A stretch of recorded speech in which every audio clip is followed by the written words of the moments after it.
Hey everyone, this is Steve Schleicher from Gaming Trend, and I'm here with Rob Daviau here at Gen Con 2019. Rob is with Restoration Games, as a lot of you know, helped design the update for Fireball Island, right? That was a huge Kickstarter for you guys. Yes, thank you to everyone who backed that. That was great. And your big project that you're working on right now is the Return to Dark Tower, correct? Yeah. And you actually have a prototype here, and how long have you been working on this?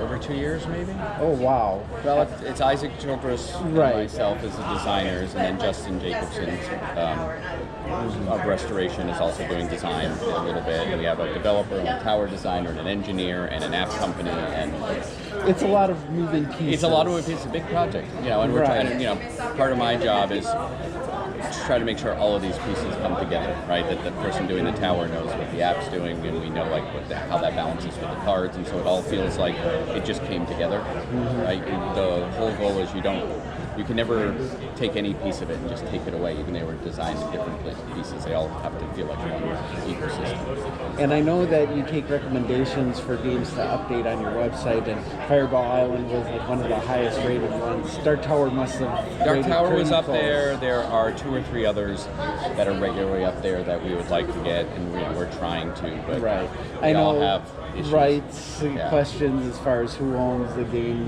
Rights. There's a lot of things that you need to get right to make it happen. But we've got lots and lots of games that are immediately below that, that have dozens, if not hundreds of recommendations. But there's like this little band at the top, and then about another maybe up to game 50 that we regularly look at. So, how did you decide to do this as a cooperative game instead of a competitive game? It was Isaac's idea. Obviously, he's had a little success with cooperative games. Right. And I've been doing a lot of co-ops for the Pandemic Legacy series. Exactly. And as soon as he said it, I'm like, oh, yeah, that's intriguing, because the original game was very one player at a time, and you would listen to other people take their turn, and it worked great in 1981. So immediately we were thinking how you get rid of downtime, and when you move it to a co-op, everyone seems to participate, and it doesn't feel like it's one person and then another person. Yeah, and narratively it made sense. The tower was destroyed in the past, right, which would be our homage to the original game, and now it's rebirthing itself, and it's so strong this time, one person's not going to be able to handle it. Like, you have to cooperate. It's going to take everyone to do it. So narratively it made sense. It made it differentiated it from the original game, and so we just started there and really kind of never look back. I know some people are like, oh, I want a competitive mode. Well, we're not done. We can look at putting a competitive mode. But right now, the cooperative is working great. Yeah, I must admit, one of my biggest memories of Dark Tower was laughing maniacally when someone else got brigands. Yeah. And that's not going to happen this time. Well, yes and no. So you're all different heroes of a different kingdom, and we're showing the tower starting to leak up, but like plague and other like stones are leaking out of it. It's got these drums and turned and doors open. And regularly watch people play. If it falls in your kingdom, everyone's like, clean your kingdom up. You're like, haha, it's your kingdom, not mine. Like, it's all our mess. I'm like, yeah, but it's the mess is in your yard, right? And so you have this sort of friendly rivalry that seems to come. It's like, fine, I'll go help you kill that monster. But you keep your kingdom in, good situation, so I have to come fix and help you, even though they have no control over it.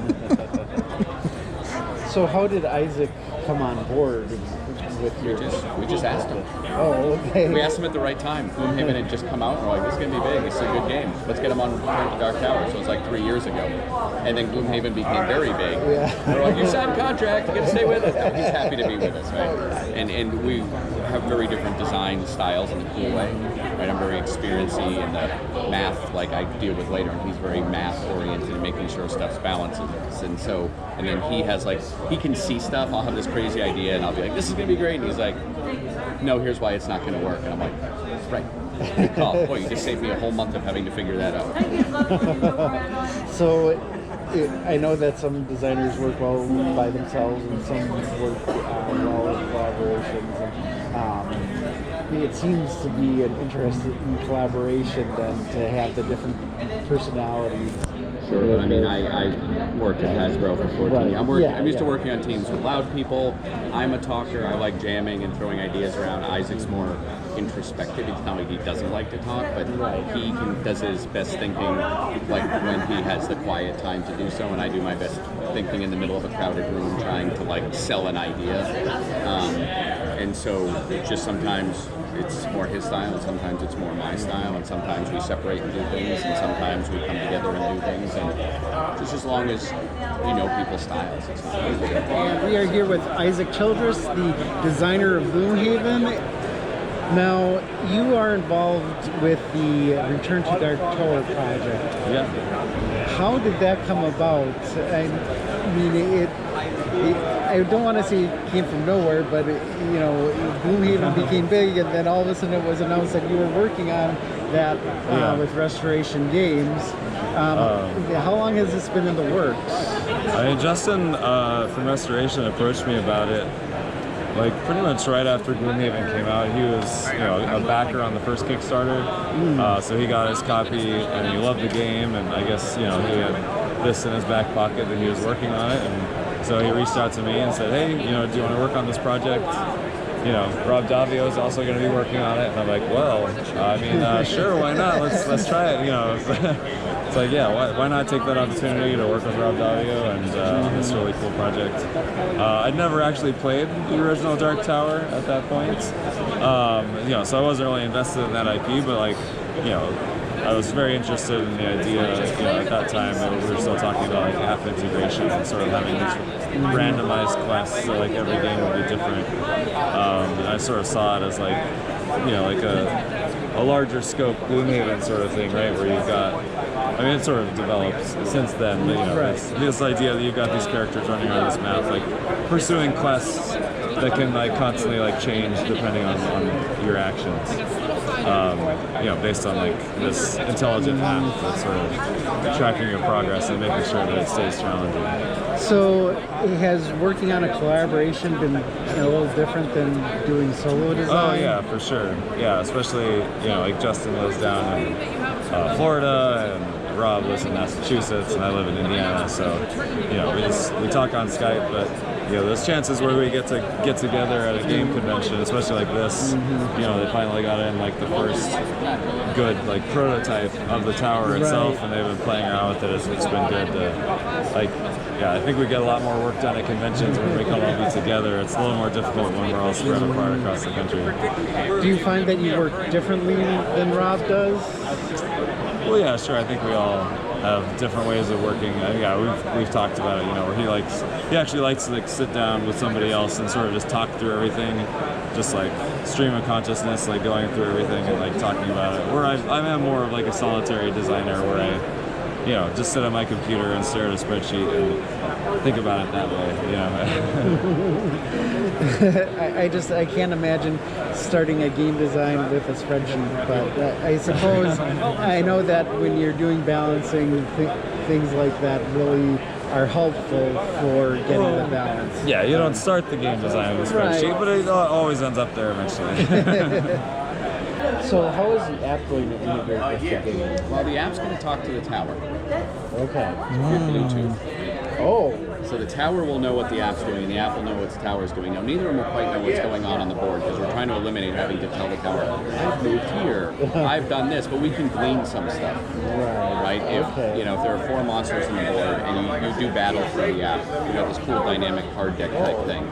So if you kill a monster, it knows it came off the board, and there might be only 3 left. No, it doesn't know where they are, but it gets a sense of some of the stuff that's happening. Yeah, but that's what I'm talking about with this triangle, is that the app, the tower, which is mechanical, and then the actual traditional game pieces all feel like they are an ecosystem that work together. Wow, that sounds amazing. And then I know that like with Stop Thief, you had the competitive mode, and with the cooperative, you can always kind of add things on your sound. We can. Right now we're looking at technically a dynamic quest system. When you start the game game will generate a quest of how to get into the tower from various pieces so that it feels different every time. Right now it's the same one because we're prototyping. Yes. But so yeah, there's a lot of stuff that you can add on or change or tweak or add new foes and things like that right into the game with an update. Wow, I know that when Dark Tower came out, it was, you know, the boots and roll numbers, and now the technology has expanded and integrating the apps with the board games has really come a long way, and I feel like Restoration has been in the forefront with some of that, like with the stock and Fireball. Yeah, Fireball Island. Yep. I mean, well, we're trying. I did spend time at Hasbro. Hasbro did a lot of electronic stuff.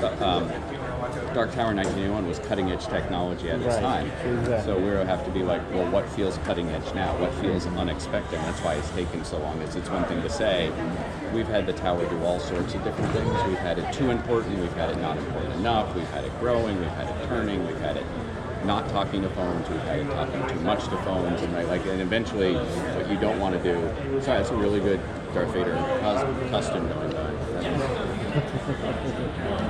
Wow.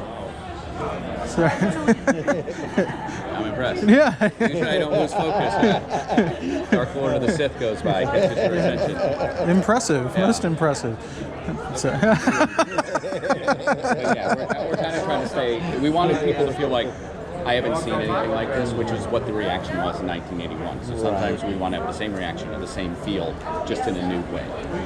so, and this is going to be going to Kickstarter Someday.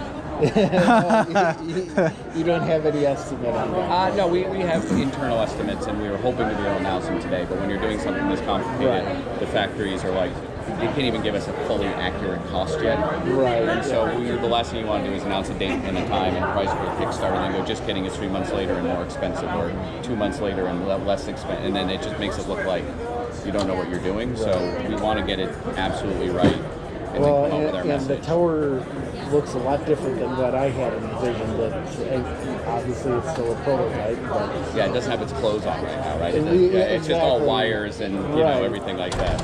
yeah. So I mean, I'm sure that the final product will have some of that hidden, but it still looks very cool with all the trapdoors and everything. Yeah, I know, and we're trying to figure out how much we will hide, because it's got some clear plastic. It's all 3D printed, so you can sort of see what's happening inside, which we're doing to debug. Why is that? Where are they? Is that what got jammed? Is that turning? And we can see all the gears and motors, but now we're starting to realize it's kind of fun to look in there. So Right. maybe the final one will have some clear or smoky clear parts. something that lights up that Well, reveals there's lights there. You something. can see the lights. Oh yeah. Yeah, there's lights. We don't have the sound in yet. You know, the lights really, they're there, but they don't do much yet. We got plans. But that clear kind of gives you an anticipation for what might Right, be because stuff coming. comes out, and you're like, you know, sometimes there's drums that spin, and right now when it goes by, you're like, oh, there's a lot of stuff on that level. There's a lot of, like, we need to be careful. When those come out, it's going to be a problem. Right, and so we're like, oh, should that be part of gameplay, or should it be a complete mystery? And now that we have this tower, literally I've had it for 10 hours in my possession. Oh wow. Oh wow. We can start making these decisions. We've had a virtual tower. You just play on the app, and then the tower will do this. And we've seen video.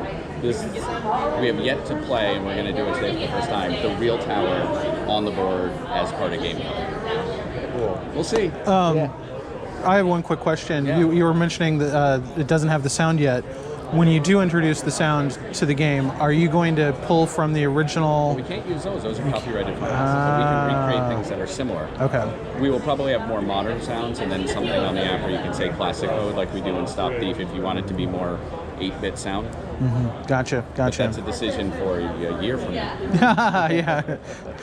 I just The app can be done last. like just like a visceral memory of Sure. like the brigand sound and Yeah, like they're even all- just the tumblers of it when it moves. It They're just still in there. Those motors that's make the same sound. Awesome. We awesome. realized at some point in there, if you don't have motors turning and making that whining sound, you're not playing Dark Tower. Right? So we're like, how can we? That was the aha moment. Is before it had these rotors and these drums, and we're like, what can we do with rotors and drums now? Yeah. Because before it just turned them and did a slideshow. Yeah. Now we're doing it, and it's doing more evil things. Perfect.